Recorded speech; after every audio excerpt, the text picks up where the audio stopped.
Good morning, everyone. I'm Joyce, and welcome to our WMC book club. Along with me is, of course, our very own Achi, Janet, and TJ. And we will be discussing today, deep and further, the book Who Moved My Cheese. And to start with, I'll give the floor to Achi. Achi. Hello, hello, hello. Good afternoon. We are missing two ladies, but syempre, busy rin sila. So we will sa ika nga the show must go on now. So we have a very interesting book here, and when my eldest daughter saw me reading this, pinagtatawanan ako. Mami, ano bang title 'yan? Akala ko ba book club for adults yan? So, eto na. Madadissect natin so that the lessons we learned from Spencer Johnson's book can be digested well. Actually, maraming lessons. So, first and foremost, what I would like to do is share with you a short video of the summary of the book. No, it's a 4-minute video so that our audience will better appreciate our discussion para they know at least they have a background. No? Kung hindi pa nila nababasa, at least they have an idea of the content of the book. Okay, so mag-share screen tayo. Who Moved My Cheese by Spencer Johnson. Summary from 4-Minute Books. Written by Nicholas Goka. One-sentence summary. Who Moved My Cheese tells a parable, which you can directly apply to your own life in order to stop fearing what lies ahead and instead thrive in an environment of change and uncertainty. Favorite quote from the author. What would you do if you weren't afraid? Spencer Johnson. Funny how you sometimes stumble into things that were right in front of your nose all along. I've had this book for 10 years. When I was a kid, my uncle gave it to me. It was a leftover copy from somewhere. I briefly looked at it. It was still wrapped. Thought it was a manager's book and put it away. I distinctly remember the picture of the cheese slice on the cover and turned it in my hands a couple of times since. Sadly, I never felt intrigued enough to read it. What an idiot I was. This site would probably have existed 5 years earlier had I read it back then. But there's no use in crying over spilled milk, so I'll just make do with what I've got and share some of Spencer Johnson's great lessons about change with you right now. Who Moved My Cheese? A parable about two little people and two mice in a maze, searching for cheese, where each character represents a different attitude towards change, with cheese being what we consider success. Here are 3 lessons about cheese and what you should do when someone moves yours. 1. Thinking too much about your cheese might paralyze you, so just start looking. 2. Nothing lasts forever, so keep your eyes open for approaching changes. 3. There's always new cheese to be found, and the minute you start moving, things will get better. Are you ready to become a champion of change? Let's look for that cheese. Lesson 1. Stop thinking too much about your cheese and start chasing it. The 2 mice inside of our maze are called Sniff and Scurry. They spend most of their time running up and down the corridors of the maze looking for cheese. Turn a corner, run to the end, see if there's any cheese, and if not, turn around and go back. That's their pattern, and while it seems kind of mindless and unstructured, it actually saves them a lot of time and energy. Hem and Haw, 2 little people, also spend their days in the maze looking for cheese, but not because they're hungry. They think finding it will make them feel happy and successful.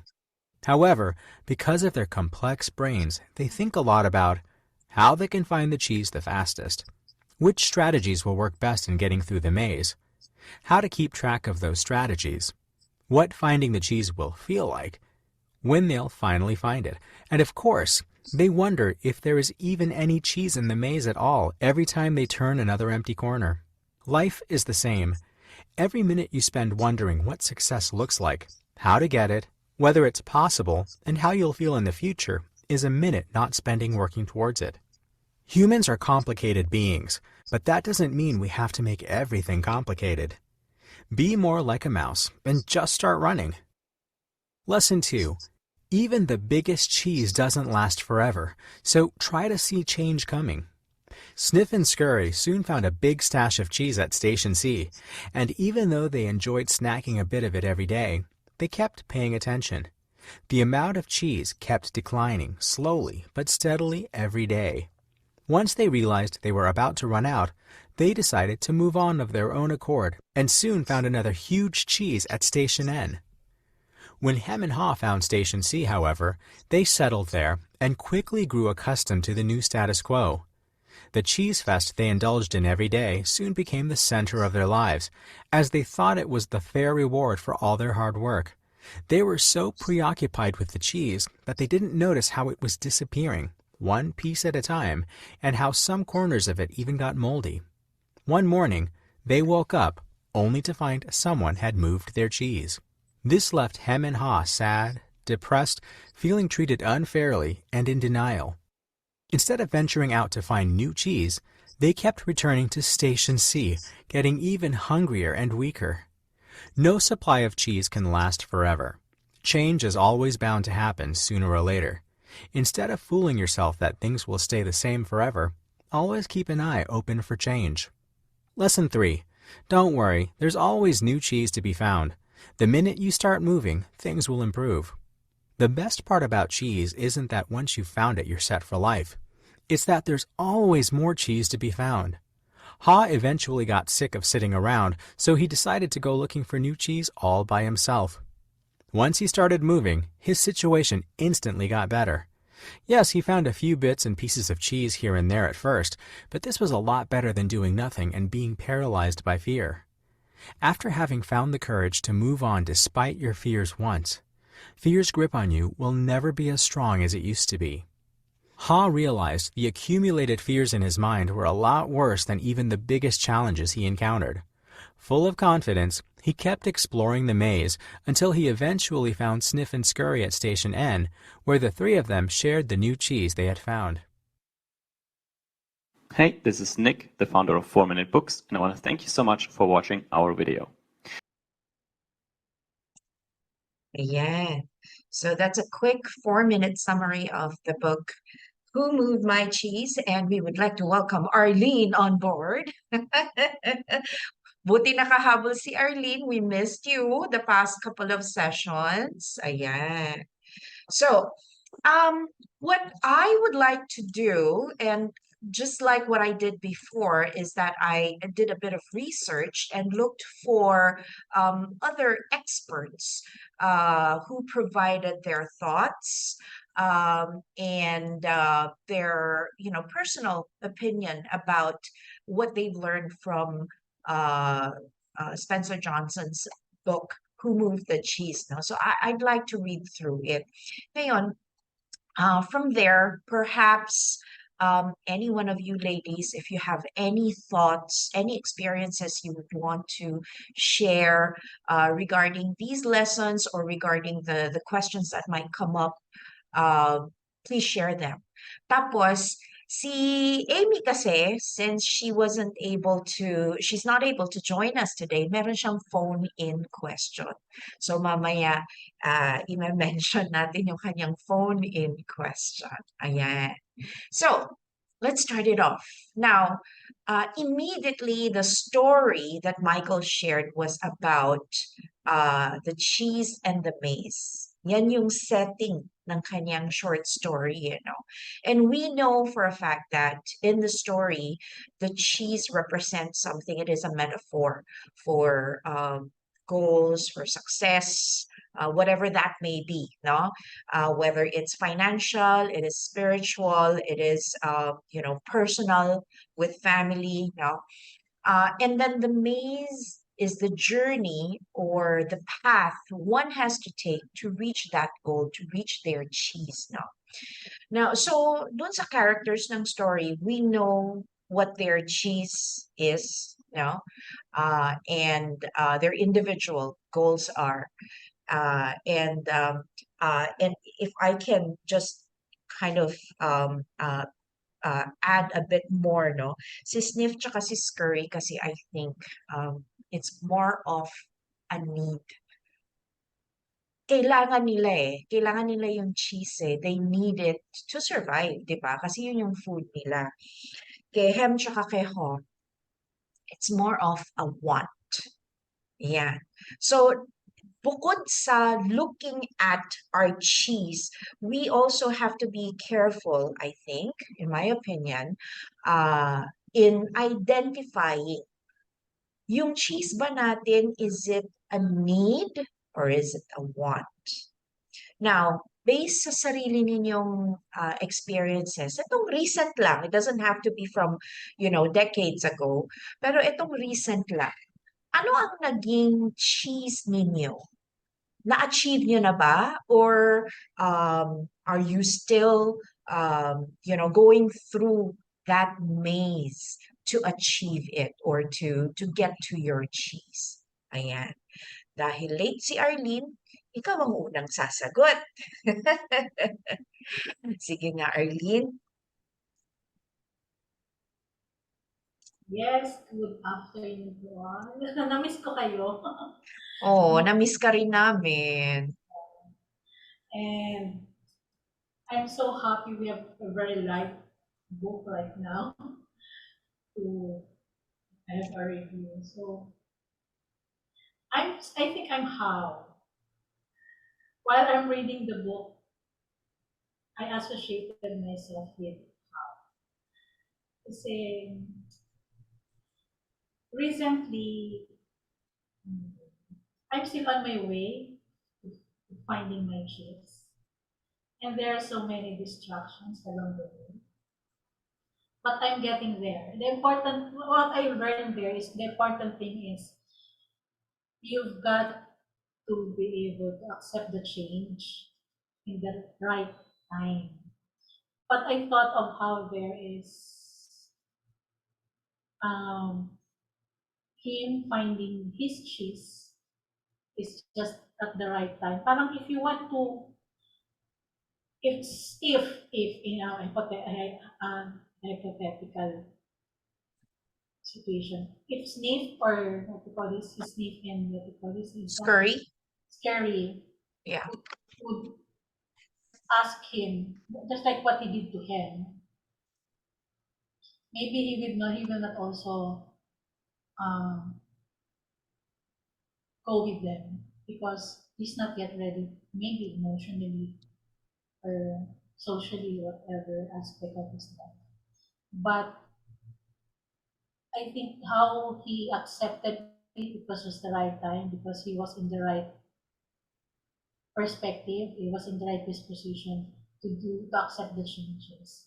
Because I believe in our life, sometimes there are moments that we don't want to accept change because we know the overthinking.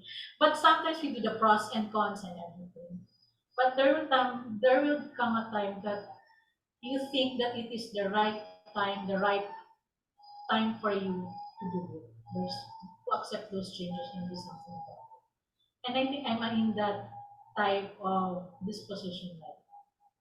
So I associated myself with now. And Eh, I'm excited to do it. very good. Very good. Yun yung importante, di ba? Pero if you don't mind my asking, ano ba yung cheese mo? Yun ngayon, yung sinasabi mong gusto mong ma-achieve, yung gusto mong marating, ano yun? It's more of on my career, on what I'm doing with my career right now. Since we're all an FA school. I have a goal. However, for the past few months, I don't know why it is so hard to do it. Ang dami kong rejections, ang dami kong distractions. Pero I realized I should not quit. Baka nandyan lang siya right at the corner. Hindi pa lang ako dumadating dun sa corner, baka few steps. So, I have a goal and I need this number of people. Nasabi ko dapat, I should be able to help them. So, hindi ko pa nakukuha yung number. Kasi conformance number, when you have the number, the benefits of that will come right now. So I'm looking at the numbers right now. And if I may share, no, Arlene, no, kagandahan ng goal mo is you know it's achievable. Yeah. 'Di ba? Hindi siya impossible dream. Hindi natin kakantahin 'yon. Hindi siya impossible dream, Hindi 'di kasama sa ba? ano, hindi kasama sa vocabulary. Correct, correct, 'di ba? You will be able to get there and you know what you need to do to get there. It's just that, like what you've said, there are just too many distractions. Ayan.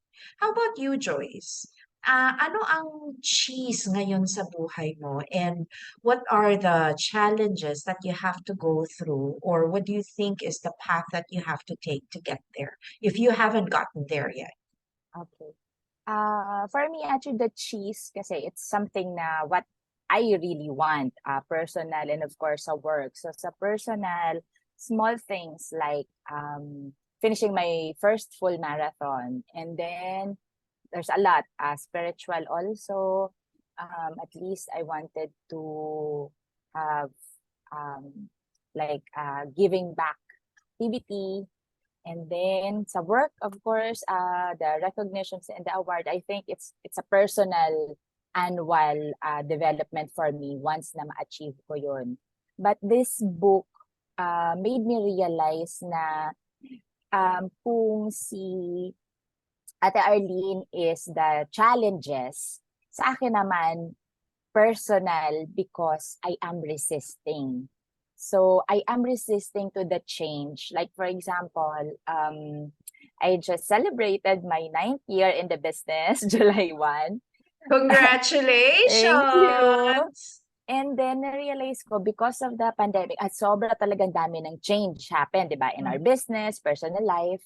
And then there's this thing na hindi ko maiwasang mag-compare na bakit ba hindi ako maka-breakthrough on my personal goal 2 years ago. Hanggang ngayon, ginagawa ko pa rin siya. Unlike everyone, like kabatch ko in the social media, parang ang bilis-bilis. And then I realized, okay, it's because siguro I am with me yung personal kong strength before na feeling ko yun pa rin yung gumagana sa akin at mag-work sa akin. But it's just that because of the changes happened around us, kailangan kong mag-adapt.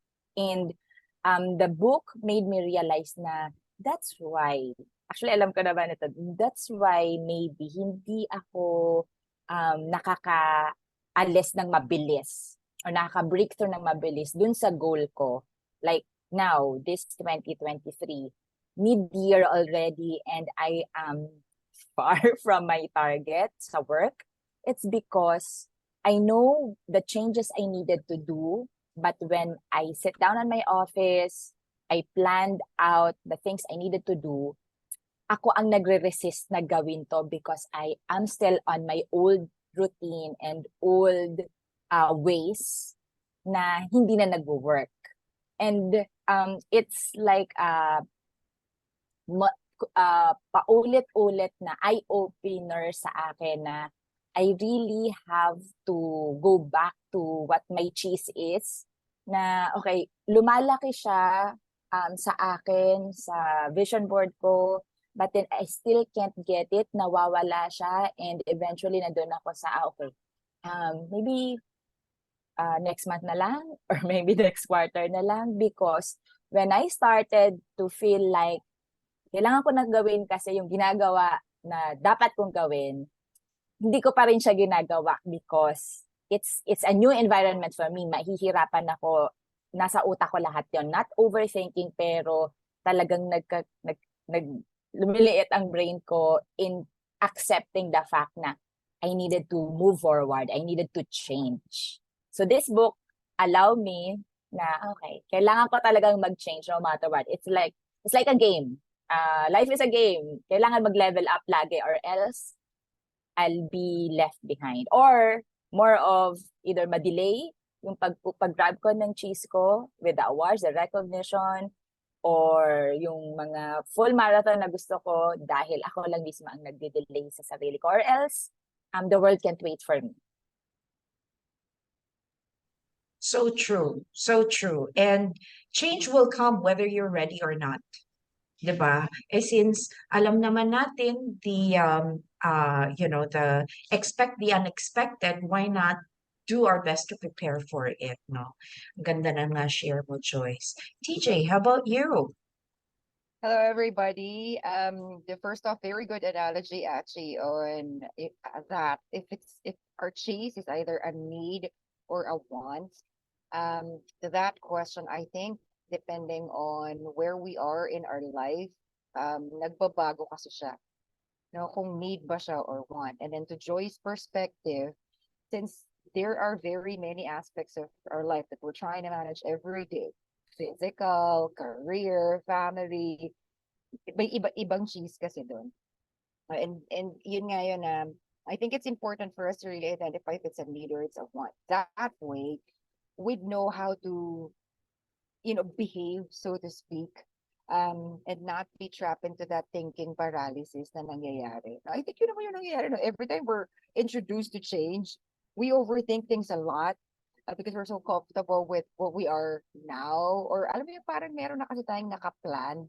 And then pag may change na introduce, that's when we all start to, panic. So that was a really good analogy. If I may share with you guys, and you guys have seen this on my story, I'm 4 months into it now. No? I started it. I don't know if I can call it like a fitness journey actually, because when I started going to the gym, the goal isn't really weight loss. If I'm going to answer your question kung need ba siya. Pag naisip ko kasi kung need ba siya, I must have like health conditions that I have to address now. Kasi nga, di ba, pag need ka no, yung survival, life-threatening and whatnot. No, all my laboratory results came back, very good. But then I did it because I want to. So it's a want for me.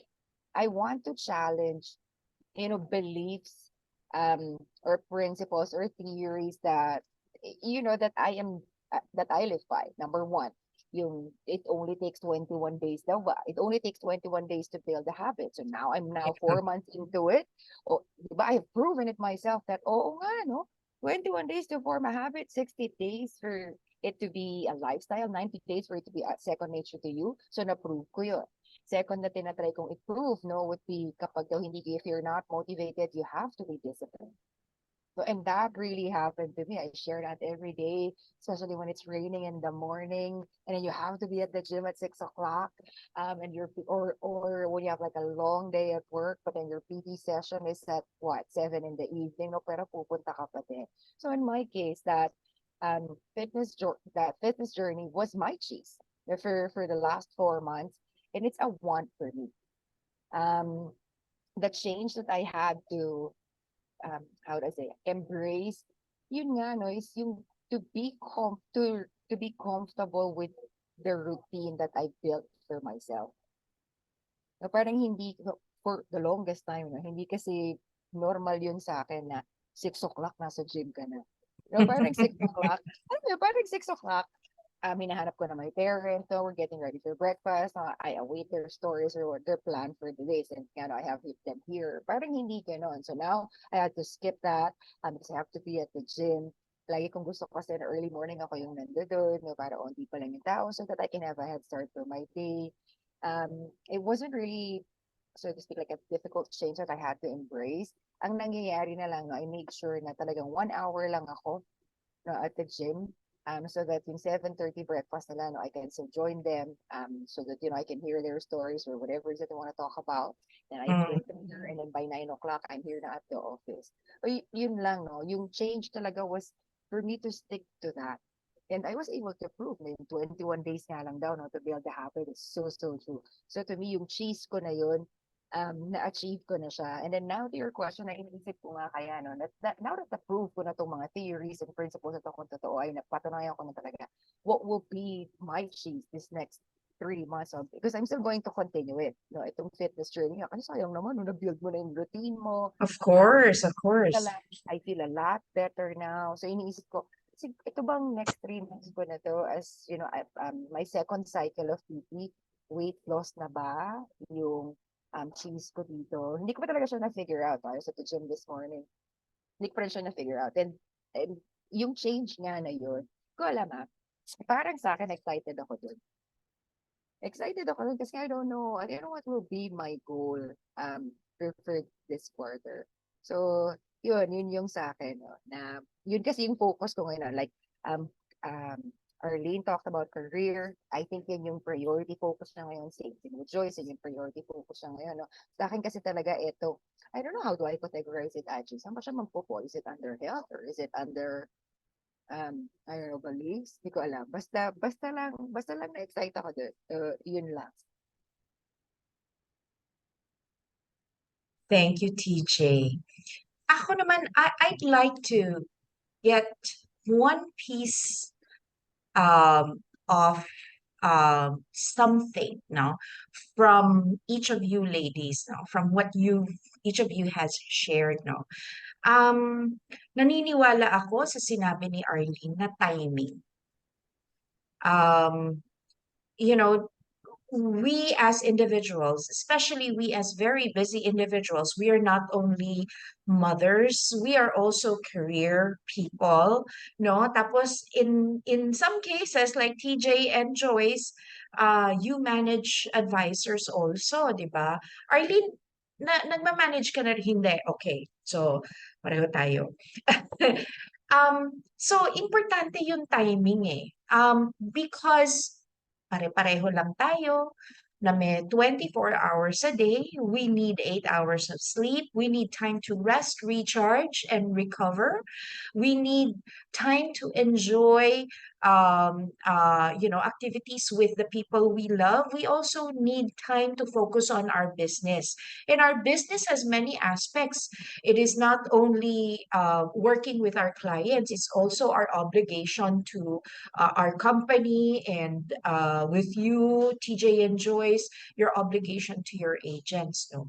So, kapag lahat yan, and I believe sayang wala si Amy, pero na-advise ko sa kanya to dati, at lagi niyang natatandaan, your plate can be filled up with so much lang. And you cannot pile things up so high that it will overflow and you can't manage. Ano? Kasi wala eh, magbe-breakdown ka eh, di ba?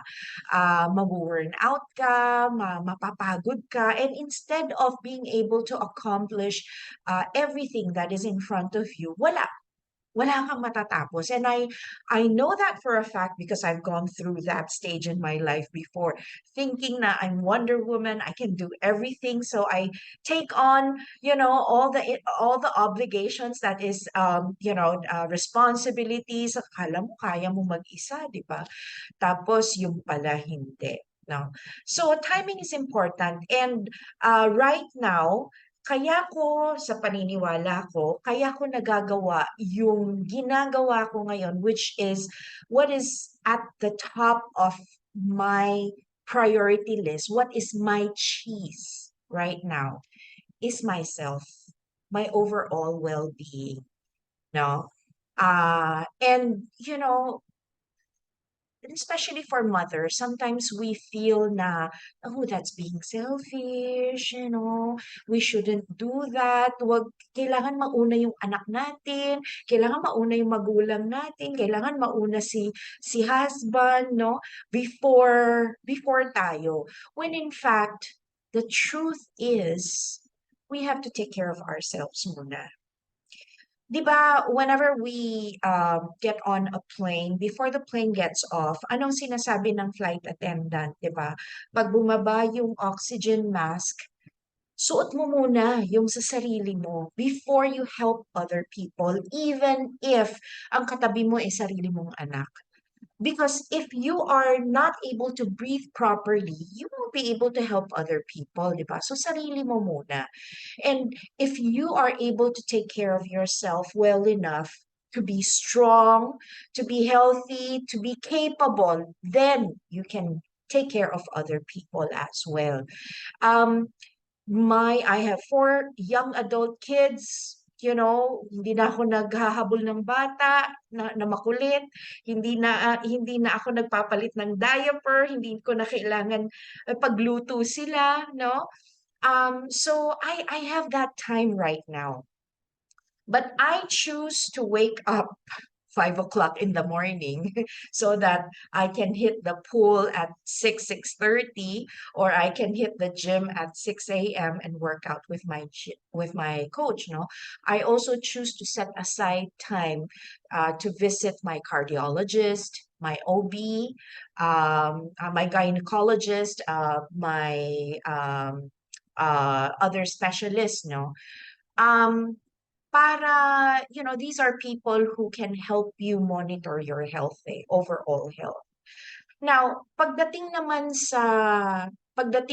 sa health, yung sinabi ni TJ, importante yan. Yes, fitness journey is very important. You know, meant to achieve good mental health, you have to be physically fit also. Kasi pagka pagod ka, ang katawan mo, susunod dyan ang mental health mo eh. And then your emotions get dragged down as well, no? So instead of being excited and looking forward to certain activities, kasi pagod ka na dahil hindi ka sanay na working out, or you don't eat well, so you get exhausted easily, and so everything gets dragged down. No?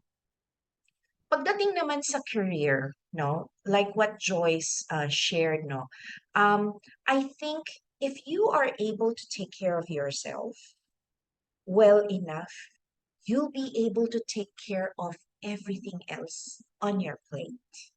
And that includes your career, di ba?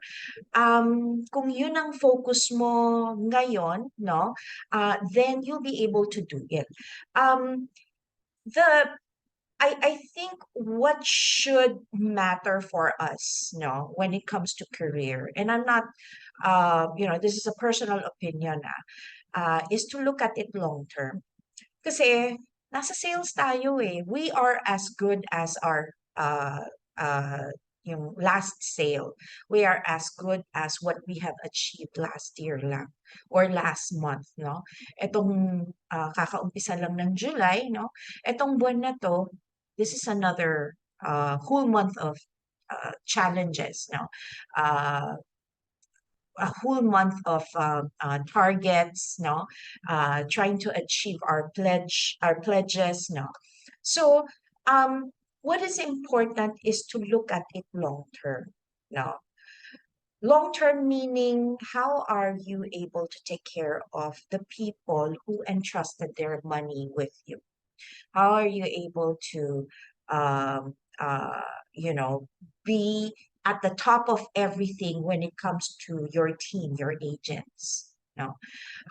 Importante yun eh. Yung pinapasa sa inyo, halimbawa for the managers, yung pinapasa sa inyo na pledges, no, ng company and then ng branch ninyo, how are you able to achieve that?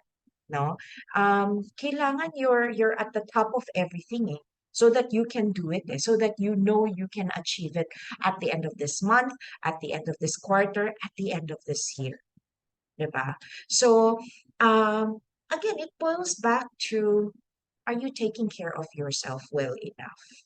So, para sa akin, ang cheese ko, ako. Diba? Ako yon. And then the challenges, the maze is a lot of things. I agree with Arlene, there's just so much distractions. Diba? Na minsan, hindi ko na alam kung anong gusto kong unahin. Parang lahat, kung pwede lang. Diba? Kung pwede lang na 5 ang utak ko, 'di ba? 5 pairs of hands, 5 pairs of feet, 'di ba? Wala eh. We're, the Lord gave us just 2 pairs of 1 pair of hands, 1 pair of feet, one brain, no? So we make use of what the Lord has provided us now. and we do as much as we can. But we will be able to accomplish more if we can take care of ourselves. Ayan. So, ang haba na ng discussion natin, nag-uumpisa pa lang pala tayo. I want to go through the 3 lessons, no, that in the four minute video, um, the speaker has shared, no? Sabi dito, and I think this is kind of contradicting, no? Pero may explanation siya. Sabi niya, so lesson number 1, stop thinking too much about your cheese and start chasing it. Sabi nga natin, goal natin yung cheese natin, So why are we told to stop thinking about it too much, no? Hindi naman sinasabing tanggalin natin sa isip natin, pero let's not focus on it too much, but instead we have to start chasing it. What are your thoughts on this? Anyone? Arlene, yes, of course. Bumabawi si Arlene, so we'll give it to you. Ayan. Yung mga absences niya. Oo, bumabawi siya. Go, go, go. Hindi na ako mag-absent today. Hindi ka ako. Oh. Taking care of yourself. I immediately went to the doctor kanina. Good. And, it also struck me in the book about that. Stop thinking about your goal and do something about it. Parang kasi ko, aray. It's an ouchie moment for me. Sige. Why? Because if you always think about it, you may procrastinate because you may get overwhelmed. Number 1. You may have to overthink everything. When you kasi there are times na if you just you just keep it simple. What do you want and what do you need to do? And when you start thinking more about it, becomes so many things comes in because complicated nga ang mind natin And as wife, as a woman, we have so many roles in life. And I agree with Ms. Janet na ourselves comes always last. So when we think about that goal, isip mo, mag-think ka na, how will I do this if may ganito, So you start overthinking about it. And the most important thing to do when you have a goal is to do the first step. Do the first, which is always hard. And when you start doing that step, it becomes easier. So that's analogy. It is for me for that phrase that says if you have a goal, stop thinking about it and just do something. Move on. Get an action for that. Because if you just stay in your mind, baka nakakalimutan mo magkaroon ng action. And it happened to me. I can relate to that. Parang, I've been thinking about it, ang dami ko nang nalista. While I'm listing, parang habang naglilista kasi sobrang mo overthink yung tao na katawagan mo. To take lang 5 seconds, dapat if you think about it, tawag na, call, that's simple. Kasi if you think about that, parang andyan na yung doubt, andyan na yung fear, andyan na yung overthinking. So sometimes, nawawala na yung goal. Ano na lang siya, nandiyan na yung fear, yung worry, and everything, yung accept ba ako, yung magkakaroon ka na ng self-doubt. So if you have, Arlene, you have a goal. So what are you doing now? So, action is better. Action is the one that will make that goal a reality. Yeah. I mean, ang goal naman natin, hindi naman kusang lalapit sa atin ng mga yun di ba? Kailangan tayong gumawa ng paraan para lapitan siya. Ayan. So, lesson number 2 naman, it says, even the biggest cheese doesn't last forever. So, try to see change coming. Again, no, napaka-contradicting, pero may explanation yan Kaya nga tayo may goal eh. Kaya tayo may hinahabol na cheese eh. Kasi umaasa tayo na at the end of the day, we'll be able to enjoy it, no? We'll be able to benefit from it, no? Regardless of what it is. Pero ang sabi niya, it doesn't last forever. Eh parang pumasok tuloy sa isip ko na, if it doesn't last forever, why try to chase it? Why try to go after it? Can't I just stay in my comfort zone right now doing what I, am able to? Satisfied na naman ako sa buhay ko. Wala naman. So, what do you think about that? Ayan. Anybody? And then sasagot ko yan, actually. Sige, To, TJ. to as a follow-up to my answer, to my sharing initially, I think because our cheese changes over time. No, depending on where we are in our lives.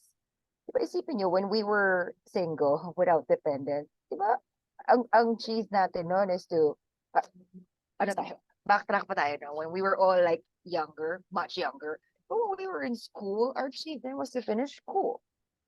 When we graduated, that changed. What we want is to find a job, to find a stable job. No, and then over time, no, tayo din, no, we yung careers natin nagbago din, no? Wala naman yata sa atin dito that, kung ano yung trabaho natin before, when we graduated up to now, dun pa din. We're exploring kasi nga nag-iiba siya, nag-iiba siya. But I think itong lesson na to, it's just really telling us that you have to really be very self-aware of where you are now, and you, to Achi's point though, and where do you want to be, you know, like what, 5, 10 years from now? No, hindi ka pwedeng, alam mo, hindi kasi siya parang, yun kasi iniisip ko dun eh, na hindi constant yung cheese mo ngayon, hindi kasi siya forever na yun na. No, magbabago din siya over time. The problem lang with us nga kasi is that parang when we can be so fixated on a goal. I was like that when I'm much younger, much younger. No, like I hyper obsess over a goal. And when I hyper obsess, that's when you really start to overthink. So doon nangyayari sa akin yung thinking paralysis. So as I grew older, much older. Now that's when I've had that realization that hindi pwedeng ganito. No? Yung kaka-overthink mo, may nangyari ba? It did not solve anything. No? It did not even move me like what? A level or 2 levels or a step closer to my goal. Di ba no, na-stuck ka lang doon? Sabi nga, you cannot just be manifesting. You also have to do the work. No, stop chasing and then just do it. But then don't obsess about it kasi magbabago siya, no, over time. I think that's why it works for me itong, like I don't know how it is, with Insular. Kasi dito sa atin sa Sun Life, no, parang 3 buwan ng 3 buwan palagi. Remember yung goals natin? Quarterly. Quarterly, no? So for a quarter, there is a goal that you're going to set, which of course you're going to focus all your efforts, no? Both yours, individually or collectively as a unit, you're going to focus on that. No? And then, alam mo yung pag natapos na yun, panibago na naman ulit. No, but then yung short term na yun, yung tigta-3 buwan na yun, will ultimately contribute to your yearly goal. No, kung hindi ka ang maganda lang nga lang no, kung hindi mo na hit yung target mo ng Q1, may panibago ka, Q2 bawi ka ulit. No, let go mo na yun, tapos na. Kahit na i-overthink ko, dapat pala ako mausap ako ng 10 tao. Dapat pala ganito, dapat ganyan. It's not going to change it. No, numbers are absolute. Tapos na. No, do not obsess it. No, kahit na gaano pa kalaki yun. So, ano na gagawin mo ngayon? Na quarter 2. So, to Joy's perspective, now she's very overwhelmed because it's already half of the year and she's way, malayo pa than what she set for herself for this year. Huwag kang mag-alala. Don't be too hard on yourself, the both of you. Kasi I think lahat naman tayo ganun, ano? It's a strange year, to be very honest. And not just, I think, for one advisor, but for all of us in the industry. But yun lang yung maganda. Kaya nga I wanted to start my second half of the year on high spirits. Na alam mo, kasi it will dictate the rest of the year. Like kung iniisip mo yun, okay, stop na obsessing with, first half of the year. Wala na akong magagawa doon. Numbers are in, numbers are absolute, tapos na. Now, what do I need to do for the second quarter? To share with you guys now, how did I fix my hyper obsession or me really overthinking? Naniniwala kasi ako doon na dapat ang isang tao, hindi ka lang plan A. You know, there's like 26 alphabet, no? So dapat na ako B, C, D, E. So parang when we begin the quarter, di ba kaya nga tayo mayroong strategic plan? Na meron ka ng plan A, meron ka ng plan B, plan C, and D. So, and then you execute. So while you're executing it, then you monitor also. Kapag monitor mo, hindi nag-work, you readjust, you recalibrate. Diba meron tayong tinatawag na gano'n. Ang problem lang kasi sa atin, no? I think this is, I don't know if it's probably a fair statement to say, no, the human behavior comes in that we're so comfortable na ito na kasi yung plano natin nung umpisa eh. So, alam mo yung parang yung mind mo, yung mindset mo, nandoon na. Dapat ito yung mangyayari, ganyan, ganyan, ganyan. So, pag mag-introduce ka na naman na panibago, that's where we become resistant. So, that happened to me. Kaya when this quarter started, talagang, you know, the plan I created for myself, for my individual goals, as well as for the unit, meron na kaming up to plan, sorry na, gano'n ako kausi up to plan C. So, I told them, okay, paano gagawin itong prospecting na to? Ito yung mga plans natin. O paano papataasin natin yung AC? Hanapin, saan ba yung sources ng AC natin? So, yun na talaga, ganun na yung ginawa ko so that I don't obsess with it. And then we execute. To Arlene's perspective, we just have to really trust that our efforts will account for something eventually. Now you have to really put that in. And on top of that, no, ginawa mo na yung lahat eh. No? Diba? Sabi niya, just you do your work and then God will do the rest. But trust that, you know, God is everywhere. Nakikita naman niya eh. Nakikita naman niya yung efforts natin. No, and I believe that is fair. Eventually, so again, to your point, actually, timing is everything. Kung hindi natin nakikita ngayon yung results, malay natin this quarter, malay natin towards the end of the year pala. Parang ganun na yung thinking ko. But when you guys probably met me like what, 5, 10 years ago, I probably would not be speaking like this. No, kasi nga iba pa yung thinking ko na gano'n. Yun lang yung sa akin na nagbabago kasi itong chase natin eh. It's not. Even if it's like the biggest goal that you set for yourself. Sige, gamitin natin yung sa industry, no? My biggest goal here in the industry is to be an MDRT. No, actually, you know, 15 times MDRT. But to me, big goal yun. But then, paano pag like in Archie's case, na-achieve na yun 15 times over, nagbago na din naman eh, no? Hindi na yun yung goal niya. So, and yun lang. And I always look at other people na who shares the same goal as I am, like yung MDRT na yan. It's now my third attempt at it. Laging sabi ko nga kay Archie, laging kapos, Archie, laging ang konti-onti na lang, no? 10-20% na lang nandoon na sana. But then, tapos na nga yun. You know, I stopped obsessing about it, but then it still is in my head.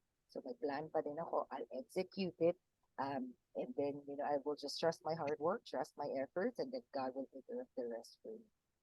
Yan, ang haba nung litanya ko. Yeah, I always say Metro Manila traffic is predictably unpredictable, and so are our lives. 'Di ba? Sometimes we think that we already have everything planned out, and then something happens, and then all of a sudden we have to change plans. Whether we have a plan B, plan C or not, we have to adapt, no?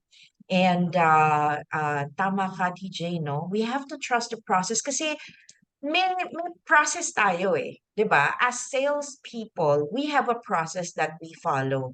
And we know by doing it step by step, you make those calls to set those appointments, you make those presentations, you close, no? And then you repeat the process. No, we know what we need to do. And even though in the first few tries we did not achieve our goal, in your case it's MDRT, no, qualifying for MDRT, but if you keep repeating it, you will achieve it. Diba? So trust the process. Ayan. So lesson number 3 naman is don't worry. There's always new cheese to be found. The minute you start moving things, things will improve. So, Joyce, ikaw, sa tingin mo, kasi again, no, yung feeling of it contradicting, no? Ah, paano pagka, sabi niya, there's always new cheese to be found eh. Pero paano kapag tulad ni TJ, over-obsessed ka dun sa cheese mo na hindi mo pa na-achieve, no? Kasi meron silang sinasabi na, when you set your eyes on a goal and it's taking you longer or you're going through more challenges to achieve it, you do not change your goal. You improve the process. You try to look at how you're getting there and you improve that process, no? So kaya medyo contradicting na naman to sa akin eh. What are your thoughts on this, Joyce? Okay. Actually, parang same ako with PJ na when I obsessed with a certain goal, talagang nakastick na yung mata ko sa kanya and I get frustrated also until I get it. And I get more frustrated na while I do the work, the hard work, na parang it feels like mas lumalayo siya. Mas lumalayo yung goal na yon for me to get it. And then, okay, she thinks of plan A, plan B, plan C, but then parang I get too tired on the plan A, tapos ito naman plan B, and then parang ang layo-layo na talaga. Now, with this third lesson, what I'm thinking about this is the goal talaga is not changing, or parang once I get to that goal, non-stop siya, parang okay, nakuha ko na yung goal na to, hi there, and then parang second or minute or days lang i-feel ko siya na nakuha ko na siya, and then may papasok na naman na wait lang, may bigger goal na naman ako, or ayun, non-stop talaga siya rolling. So dun sa parang lesson niya na just keep moving until it gets better, I feel like it's like training also with how we do our exercise every day, na parang okay, there's the goal, malayo pa or malapit na, pero pag nag-start ako ng day one on my training, for example, like the drills or yung simpleng, kunyari, sales activity, mahirap talaga siya sa umpisa, pero hanggang umpisa lang. Parang umpisa lang siya, mahirap. Second day, mahirap. Pero hanggat I get into it na or nasanay na ako, I'll be surprised na kahit way back, wala siyang result, masakit siya sa umpisa, days pass, magiging smooth siya, or there are some help na darating sa akin. Parang yun yung mga surprise ni Lord, sabihin ko na parang okay, ngayon nakikita ko siya as challenges, pero He provides. Parang may surprise na lang. For example, sa client, okay, may dadating na lang na sale, or let's say for me, may recruit na darating. Pero looking back, parang hirap pa rin ako ng moment na yon.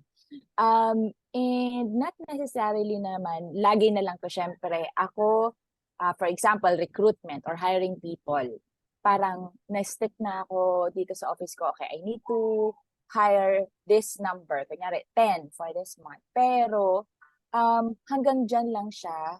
Nagtatrabaho ako lagi, parang hirap naman ito, saan ako hahanap, blah, blah, nandyan lang siya. Pero parang laging, without me knowing, may mga dumadating naman along the way. Either may pinapadala or referrals. So parang nandun talaga yung, basta trabaho ka lang, like my husband keep telling me, pag nagre-reklamo ko na si ganito, ganyan, hindi ako pinapansin, or sinina naman ako. Like, sabi ng husband ko always, basta trabaho ka na lang. Basta trabaho ka na lang. And that parang made me realize na by the end of the day, as long as I am working, hindi ko man siya nakikita by the end of the day yung result. Pero there is something na ginagawa to the goal na I am aiming or I am working. Kasi nga, I feel good with how I do, for example, for the day. As long as I feel na I'm happy, I'm productive, I feel satisfied na I did naman the work that I needed to do. I just need to trust maybe myself na, okay, Joyce, don't be too hard naman on yourself, because Like for example, Monday to day, basta may ginawa ka, it's one day X to your week, and trust yourself na ginawa mo naman yon. As long as ginawa mo today, ang dapat mong gawin, it's getting you closer to my, kunyari, recruits na I'm aiming by the end of the week or end of the month. So yun sa akin actually. Actually, if I Nice, may, nice. if I Sige, may TJ. actually, no, I think yun kasi yung nawawala sa atin, yung us valuing the very near fact that we tried. Mm. Parang we're always so The obsessed. effort. Exactly, parang we're always obsessed that, na ito yung goal, ito dapat yung magawa mo. No, parang dun ka na lang, we're hyper fixated on that. Na hindi na natin napapansin yung efforts that we give it.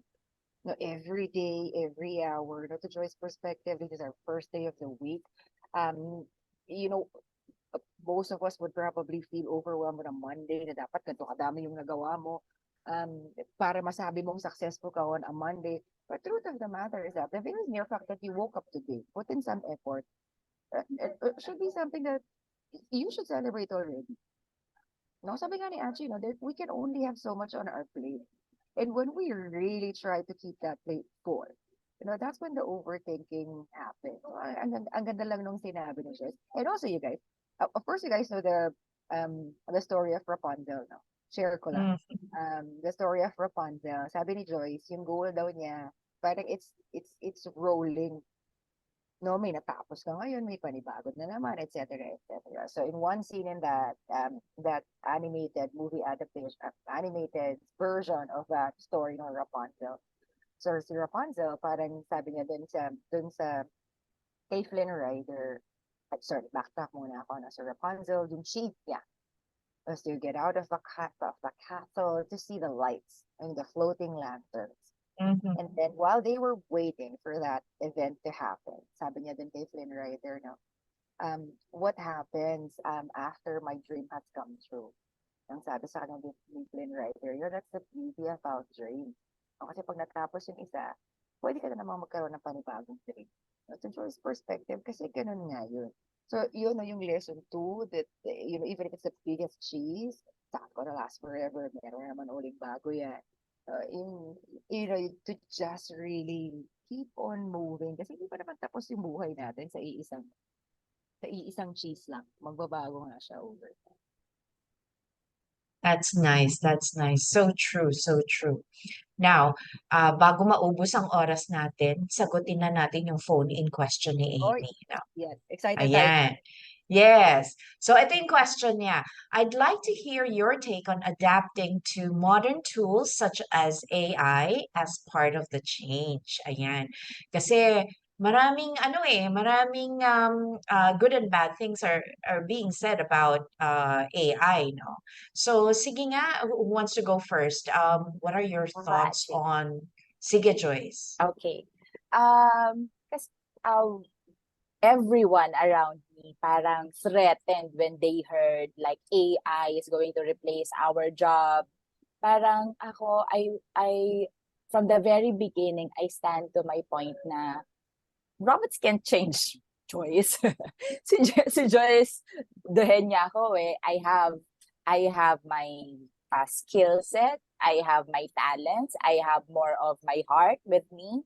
So it's more on when AI for me is like a tool for me to get to my cheese. Para sa akin, it's part of siguro help na I can that can help me para mas maging closer ako ng faster and efficient.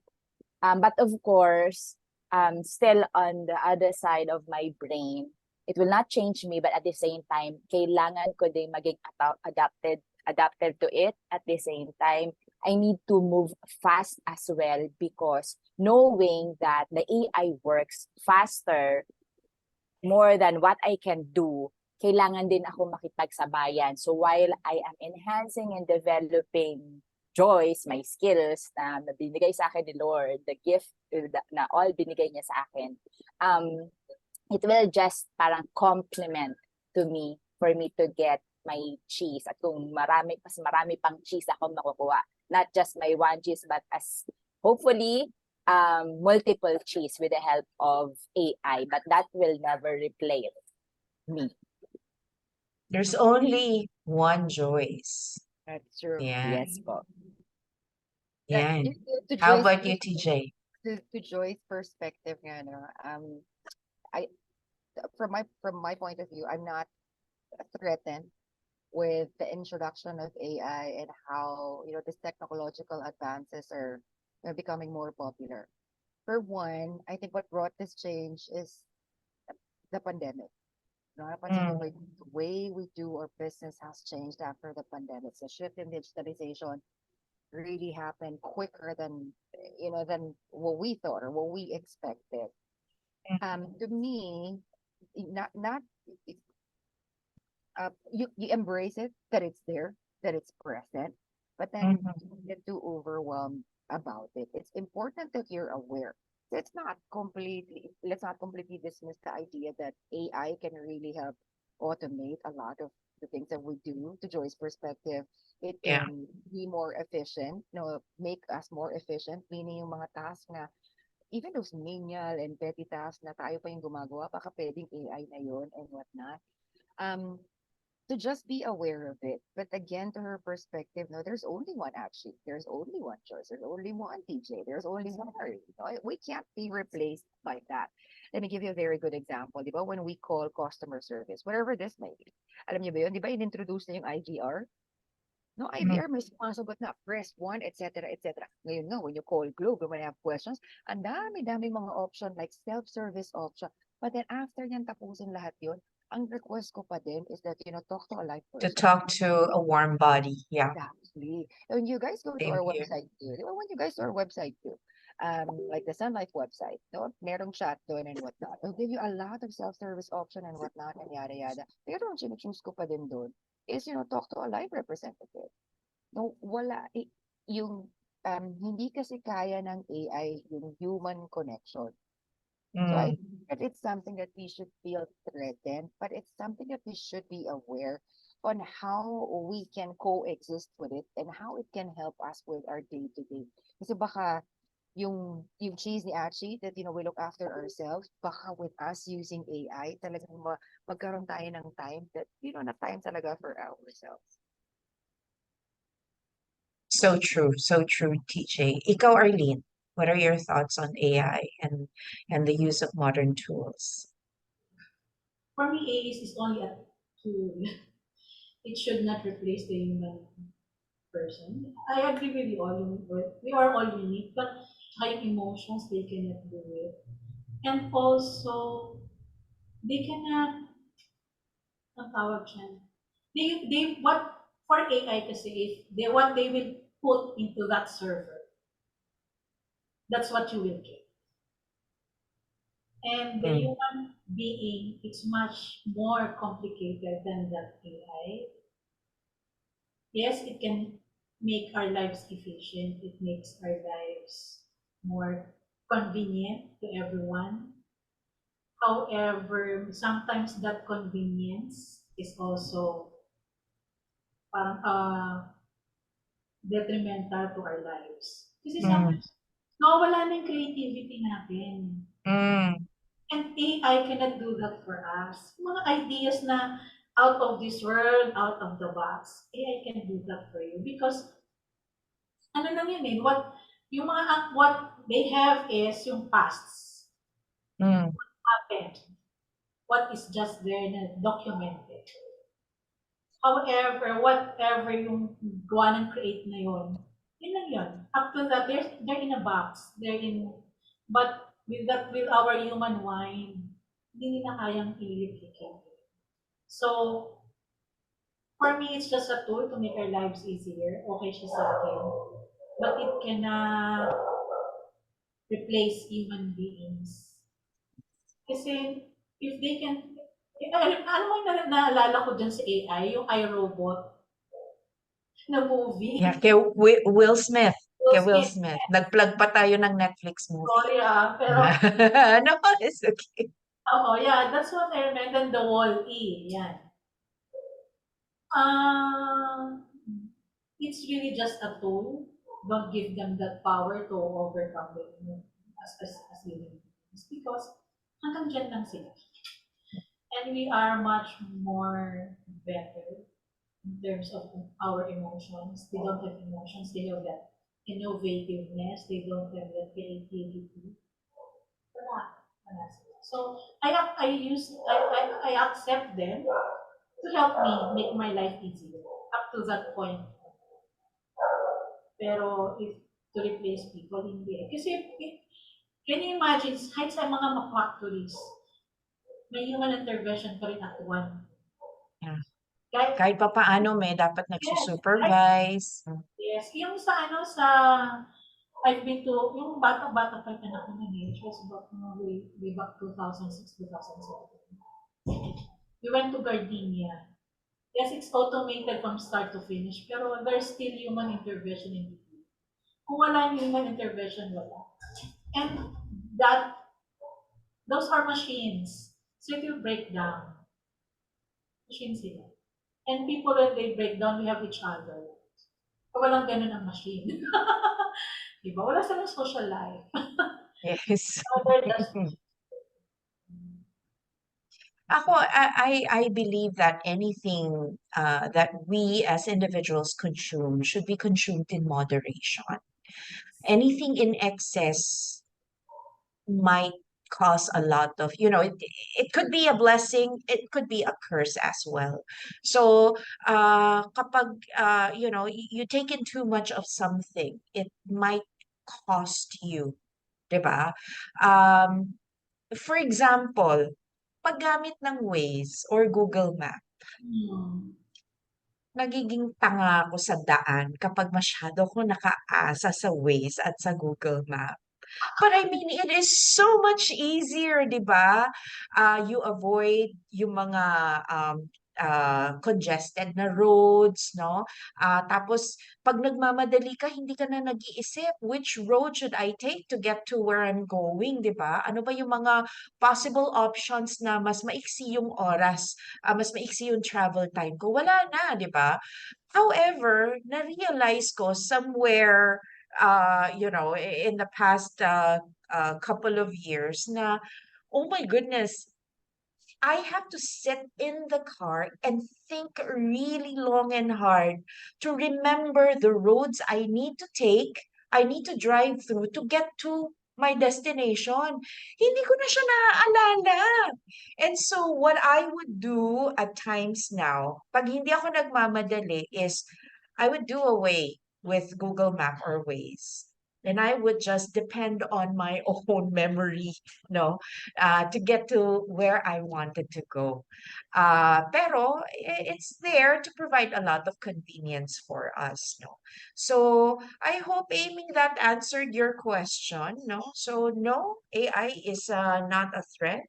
AI can never replace a human touch, human connection, no. AI can never do this. That's true. Diba? Discussion of a book, diba? And talk about personal experiences. Ayan.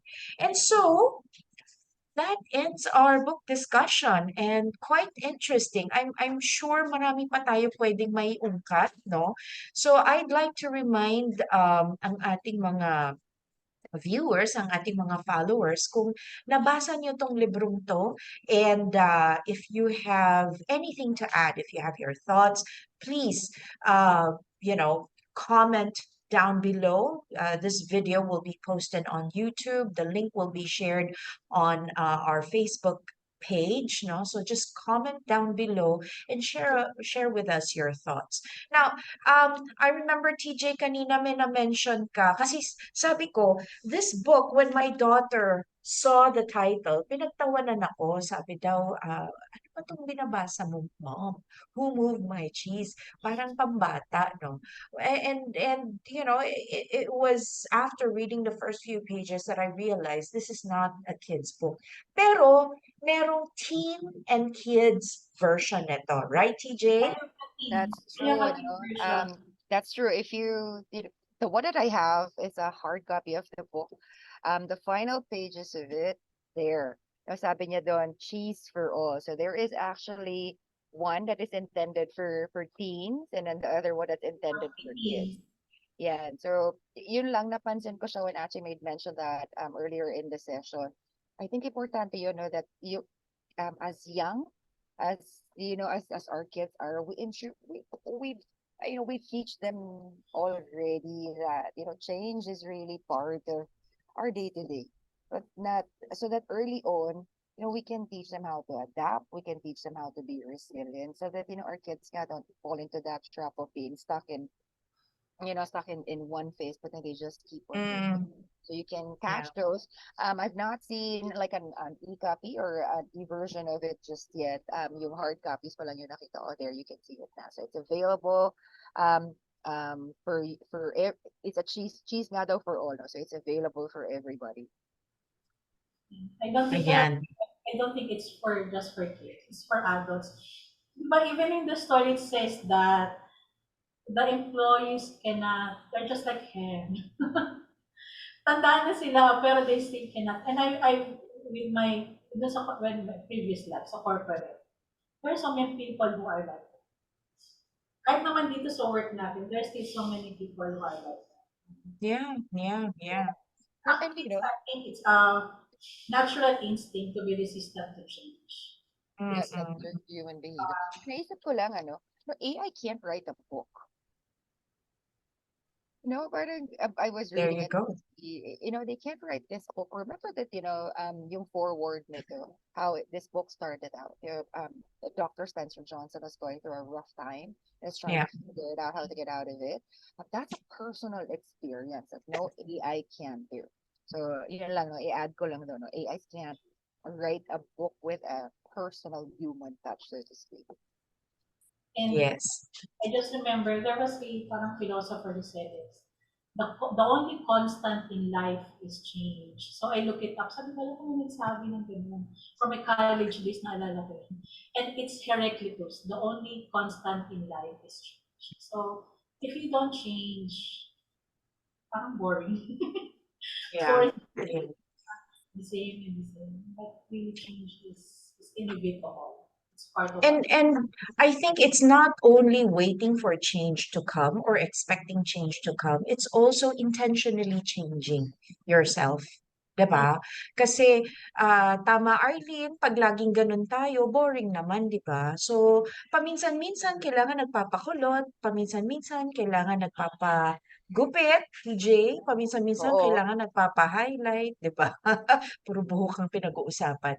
But yeah, sometimes we have to look for change. Just so we can get out of our comfort zone and see what else is there for us, no? Doon natin makikita yung iba pa nating potential, 'di ba? We have to seek it as well.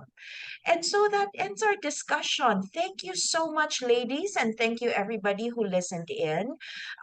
Again, we would like to invite all WMC alumni, whether you are an associate or a certified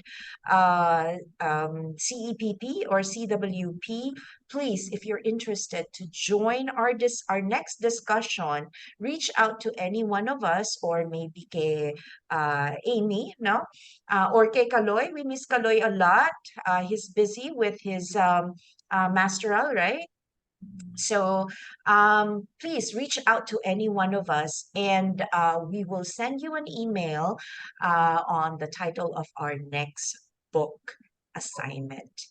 So thank you, everybody. And it's a Monday. Have a great rest of the week. Bye for now.